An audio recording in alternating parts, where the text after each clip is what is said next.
Sampurasun, Assalamualaikum warahmatullahi wabarakatuh, Samprazan, Rahayu, Namaste. Pagi ini akan cerita sejarah pewayangan, tetapi ternyata itu adalah kisah real, yaitu kisah Togog. Versi pewayangan, Togog adalah Batara Antaga, yaitu anak dari Sang Hyang Wenang.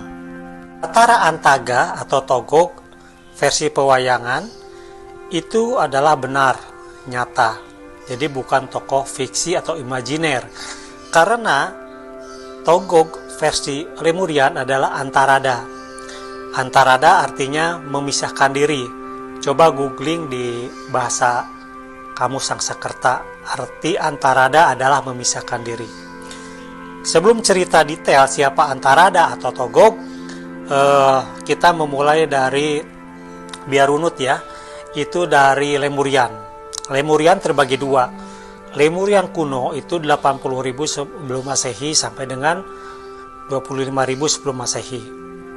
Dan Lemurian Aina itu dimulai dari 25.000 sebelum Masehi. Ini dihitung setelah ambruknya benua Mu yang menyisakan daratan tingginya, yaitu Nusantara ini. Nah, kita ketahui Gunung Zunda itu meletus sekitar 10.000 tahun yang lalu ya, atau sebelum Masehi kejadiannya itu, yang membentuk kaldera. Salah satunya adalah wilayah Jawa Barat, gunung-gunung di Jawa Barat. Jadi Gunung Tangkuban Perahu itu sebenarnya kawah yang paling bawah, yang paling kecil ya. Antarada atau Togog memisahkan diri karena ingin berkuasa dan dibiarkan oleh kelompok asalnya selama tidak mengganggu. Kelompok asal ini di Janevala Barat. Antarada ingin ekspansi karena merasa punya kemampuan dan tidak sabaran, tetapi beliau banyak pengikut. Bersama pengikutnya ini, dia ekspansi ke timur dengan melewatkan bagian tengah yang masih kosong. Antarada juga diadopsi ke bahasa Sakerta yang artinya memisahkan diri. Silahkan cari di kamus bahasa Sangsakerta atau di Google. Nama Antarada ternyata artinya adalah memisahkan diri. Di Papua, karena banyak sekali sumber alam seperti emas, uranium, tembaga, dan manuskrip yang mereka sudah punya pemberian dari Balamin atau Mr. Kress. Jadi, pasti orang-orang pada datang ke sana. Terus kenapa penduduk asli mereka Negrida? Karena sengaja dulu didatangkan bangsa ke Papua untuk bekerja. Tapi itu oleh Antarada karena dia tahu bahwa di Papua itu kaya dan banyak mengandung bahan untuk menguasai bangsa lain. Itu satu hal yang penting mengapa Antarada memisahkan diri. Karena bangsa Janevala Kulon tidak mau ekspan dan merusak alam. Mereka sudah hidup makmur dan tentram. Mengapa harus memasukkan bangsa lain ke Lemuria? Pasti kehidupan akan chaos. Tapi Antarada bandel, dia tetap memisahkan diri dan ekspansi karena dia tahu Janevala Kulon, tempat di mana dia berasal, tidak akan mengambil tindakan apapun. Mereka akan sangat pemaaf dan amat sangat sabar.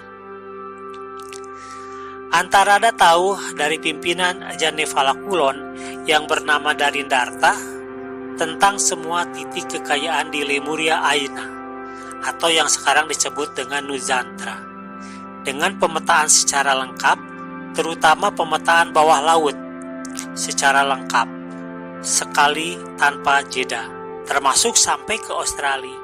Tapi di daerah lain tidak diberikan oleh Darindarta seperti di benua-benua lainnya.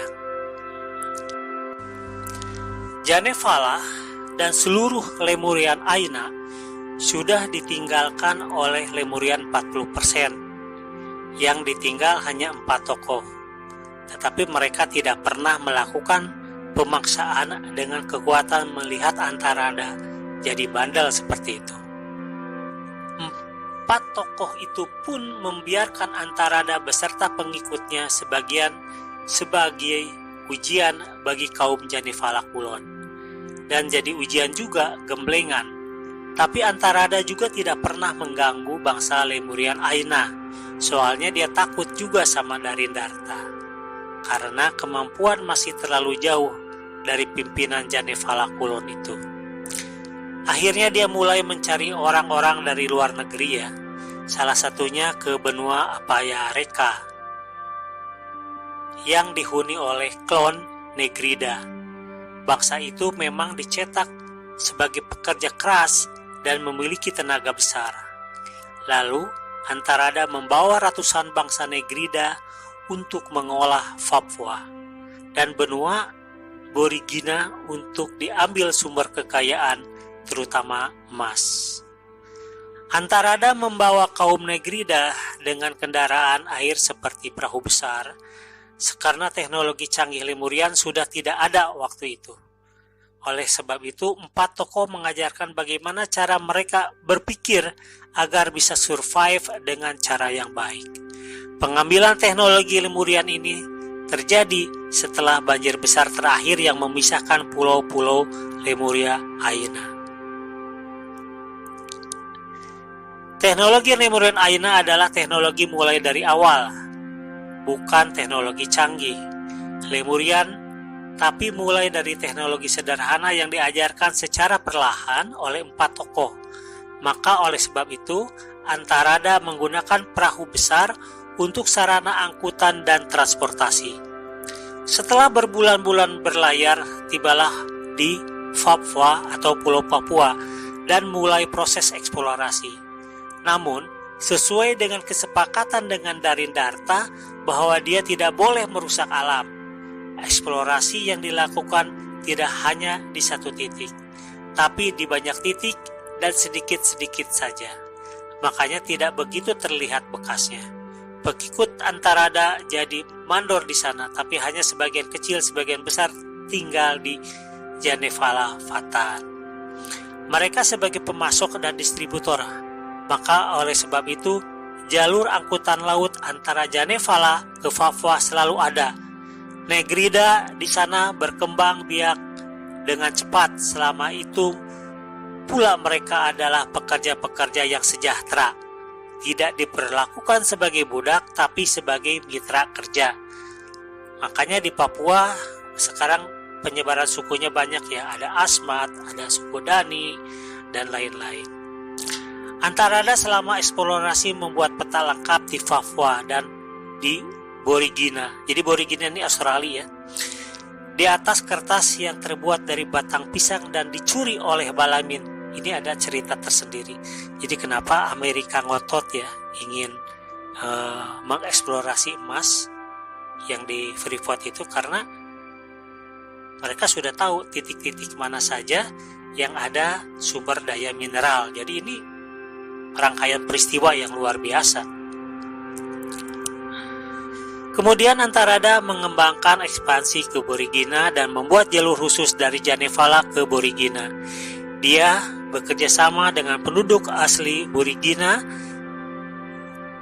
Mereka adalah klon Borigina yang menduduki wilayah besar yang sekarang dikenal dengan nama Australia, sedangkan Aparekia sekarang dikenal dengan nama Afrika. Ekspansi yang dilakukan Antarada semua berjalan dengan tertib dan damai, bahkan bisa memakmurkan penduduk asli di daerahnya. Maka oleh 4 tokoh dibiarkan saja juga oleh Darindarta. Bahkan pernah Darindarta berkunjung dan dibawa jalan-jalan ke tempat eksplorasi. Antarada dan banyak orang diberikan kemampuan. Antarada itu punya kemampuan energinya sekitar 5% ya, sedangkan Darindarta adalah 8%. Tapi terakhir Darindarta itu meningkat 11%. kita bikin khusus cerita siapa Darindarta ya. Antarada sibuk berbisnis jadi tidak pernah berlatih tenaga dalam, karena pelatihan tenaga dalam dari zaman Lemurian itu menjadi satu kewajiban. Dan Budia Sadyana Kawasa kami bisa meneruskan dan mengajarkan teknik tenaga dalam versi Lemurian ya, selama ini dengan membuat satu organisasi legal di bidang kesehatan namanya PAZ atau Parimara Anargya Zanura. Jadi kesimpulannya, Togog itu adalah tokoh Lemurian Aina yang dimulai dari 11.000 sebelum Masehi, yang banyak mengakulturasi budaya-budaya Jawa. Yang kedua, Togoglah yang membawa salah satu bangsa Apayeka atau sekarang benua Afrika ke Papua atau Papua untuk menjadi pekerja-pekerja menambang emas ya. Salah satu yang mendekati itu adalah suku Dani yang di Lembah Baliem. Yang ketiga, aborigin yang ada di Australia dan Kepulauan Pasifik itu juga dibawa oleh Togog Tejo Mantri, tetapi sudah ada mutasi gen. Nah, ini ada video khususnya tentang aborigin. Apa yang dimaksud dengan mutasi gen? Ya. Dan selanjutnya, Togog Tejo Mantri adalah seseorang yang membangun tembok di Papua Utara. Ya, membangun tembok dulu adalah dataran, tapi sekarang sudah amblas. Dan peninggalan ini terekam oleh Google Satelit, tetapi YouTube-nya ya itu sudah dihapus. Siapa yang menghapus? Tidak lain adalah Mr. Krez. Ini untuk menghilangkan sejarah bahwasannya Nusantara adalah satu bangsa yang luar biasa. Baik, begitu saja kisah tentang Togog Tejo Mantri atau Batara Antaga atau Antarada. Mohon maaf bila ada kekurangan dan konten yang tidak sesuai dengan pemahaman teman-teman semua. Terima kasih. Assalamualaikum warahmatullahi wabarakatuh. Samprazan, salam kebajikan.